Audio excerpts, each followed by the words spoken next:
All right. So, one of my first questions of our discussion: what did you learn that you found most interesting in American literature this year? Whether it be facts about people from our past or the elements of writing used by authors we talked about. I kind of liked how we hit multiple subjects about like realism, romanticism, and naturalism, kind of all the isms. There's a lot of we went in depth about like patriotism as well, and just a bunch of tag points.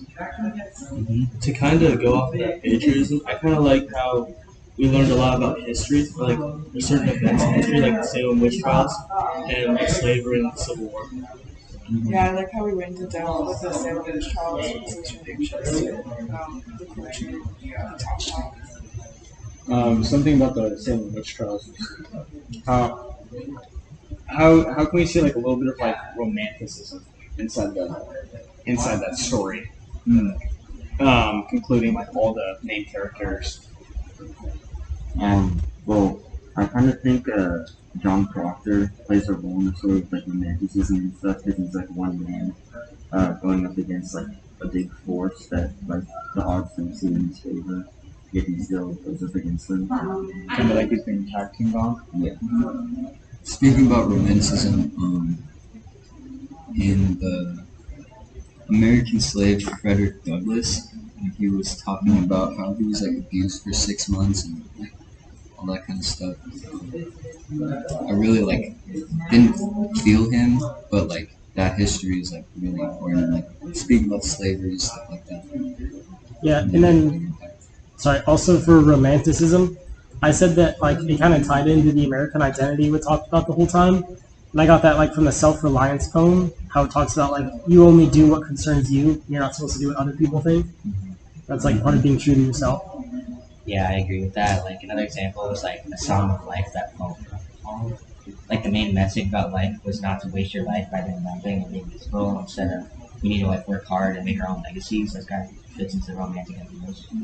Yeah, these are really good topics. To sort of track back to about the Salem witch trials and the Crucible, I actually have this other question that you guys may want to take a look at.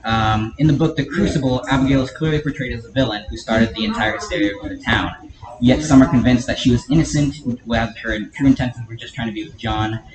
What do you think about this? Was she just misguided by her love for John, or was her maniacal actions intended to harm others?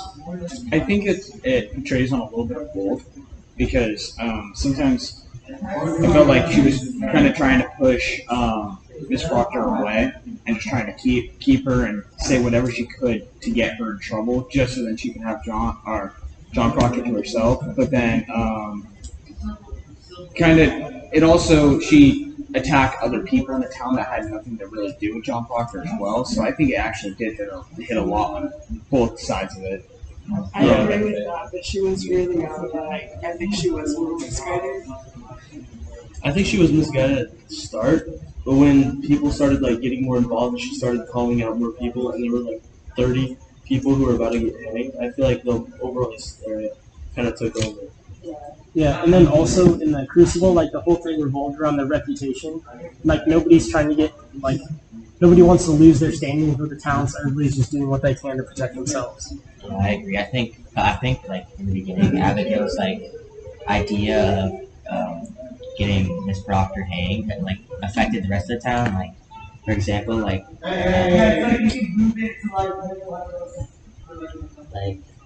Francis Nurse's wife got hanged for something that she might have not done, but like she apparently killed kids, but we don't know that. So I think the other town like saw an opportunity to like get rid of their enemies, so they used her hysteria for their advantage.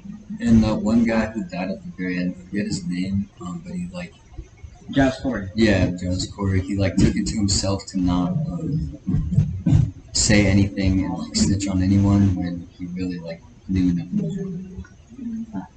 Yeah, he kind of helped himself portray a little bit of a kind of like to keep himself safe, but it really ended up not affecting him at all, and it ended up throwing him down a bad path. I have a question about the ending of the story. So, in the ending, Proctor was originally going to admit that he apparently did witchcraft, but after he said that he had to sign something, he decided not to, and his wife was okay with that. Why do you think that his wife is okay with letting him die instead of giving away his pride?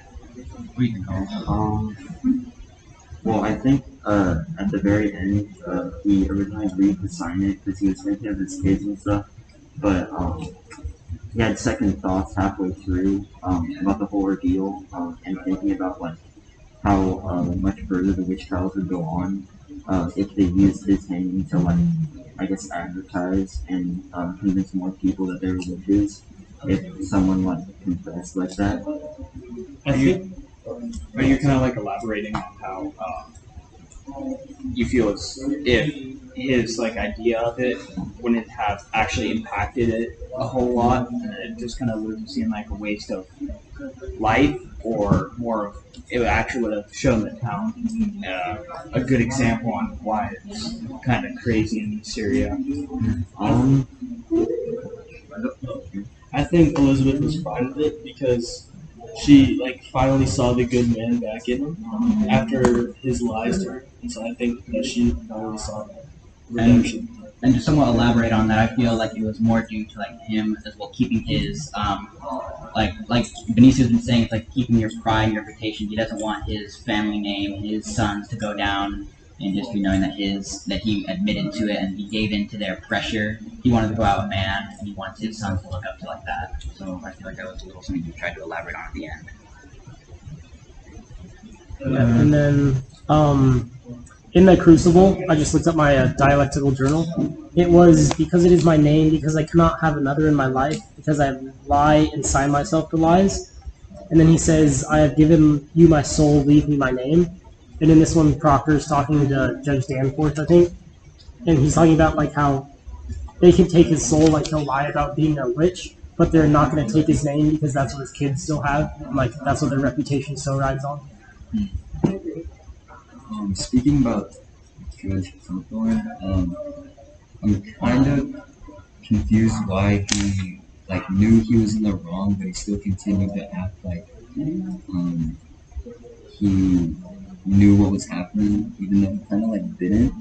He was kind of just wanting to like hang someone because I feel like he was just evil. Yeah, I agree with that, but I think that the whole town was just so consumed with their religion and how they were raised that they just were like, anything that they heard, it goes, and they just believe it, which is weird. I also think Judge Danforth kept hanging people because he had somewhat of like an ego, and since he was in such a high like, place of power in the court, he believed that like he truly like knew everything, and that he was like doing the town like great like, service by getting rid of all the witches, even if he didn't really have that much evidence on people. Yeah, exactly. I think that like you kind of look back at during that time, the jury system, it wasn't as good as it is today. Like for example, like they're using the people that are key witnesses in the case to fight against like Proctor and them. Like today, that wouldn't be able to do that because the victim could have ties or whatever they have. So I think that also like puts into play like Judge Danforth's like emotional connection to the case. Yeah. All right. Sorry. Go ahead. I was gonna say that you felt you wanted to elaborate. I also think that the judge went like too far in. He couldn't go back after he realized what he was doing was wrong, and so his reputation was going to get like shattered if he went back on what he said previously.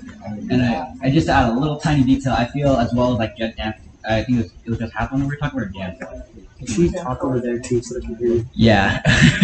Hopefully they can hear me. I was just about to say, like, I feel like it's also with him and his reputation. Like, he knew that if he admitted that he was wrong with all those things, he'd lose his reputation as a judge. And, like, always tracking back to what Benicio said about how this whole story was just about keeping reputation among the town. So, yeah. I like how when Parker said like back then, kind of like the old times, your reputation mattered like a lot more than what it is now, and so whatever it was that you could do to boost your reputation or get you into a higher position meant a lot more than it does now. So I think that kind of also, led him into the decisions that he ended up making. All right. Yeah. Also, like talking about being unjust and the judge not doing what he should. I'm trying to transition to it to a different part so we can all talk about something. How do we still see how do we still see unjustness in like what's left over from say like the Civil War or any of the racist things that we read, or about secession or anything about that history? U.S. definitely like systemic racism. It's like a big part. I feel like that's something that's going to be very difficult for everyone to like fix and like actually realize like it's a real problem. Do you guys think that slavery should be talked about and brought up? I think it should.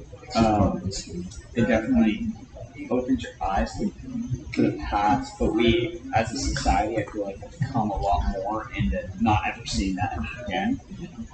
I just think it's important because a lot of people forget, and people just push it aside. Like it's a little thing that happened, and like it hurt some people, but it traumatized people, and like still does to this day. You know? Yeah, So I think that's really highlighted in the article we read about the like Confederate soldier like memorial event, where a lot of the people tried to say that the Civil War like wasn't about slavery, when if you really like look into like the actual facts and like what happened, slavery is like the biggest cause of the Civil War. But people like to say that like it wasn't because they were like thinking about it or they like think their ancestors or they don't want to believe their ancestors did that. Yeah, I I've, just kind of educated about it. Sorry, just a little quick thing. I just want to elaborate on this. Was I feel like there's still a lot of built-up tension between like the two sides. How some people believe it wasn't on slavery, people like believe it is, and yet there's still a lot of tension between those sides, as well as like their beliefs as well. Yeah, it's just it's a touchy subject, and people don't feel bringing it up. But I feel like we should, because we have to bring up our history in order to learn from it and move forward. So yeah. yeah, I think we have to like teach history, but we can't just. Sorry, can you get that? Yeah. But we can't just teach it the way that some people believe it. Like in the article, one of the guys who was at the cemetery said that but only a small number of plantations even had slaves. It was a remarkable contortion of history. Like he's come to believe through his ancestors and what his family has been taught that not many people even use slaves. So that's like miseducation that still contributes to racism.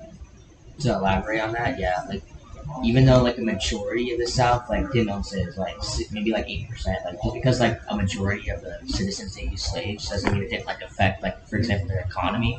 Like they were like all like slave labor. So even like the big rich plantation owners like that control the economy, that affects the South more than the majority of people owning slaves are not affecting the economy. And I think the reason that they were fighting for like to keep slavery in the South was because they were so worried about them losing drastically on money, and if they did end up losing the slaves at such a fast moment, it would have actually probably dropped the economy so drastically. It would probably have been like a kind of like a Great Depression. And to elaborate on that, it's like that's really all they had to keep their economy moving up because the North was like industrializing and making factories and getting more money that way, while the South is still working on plantations. The South took like a different route in making money, but that route ends up being, in the long run, a lot slower, kind of like a graph. You would see the North would end up making more of a gain than the South would, because the South would end up losing, and you would see what works better, which the factories would work better.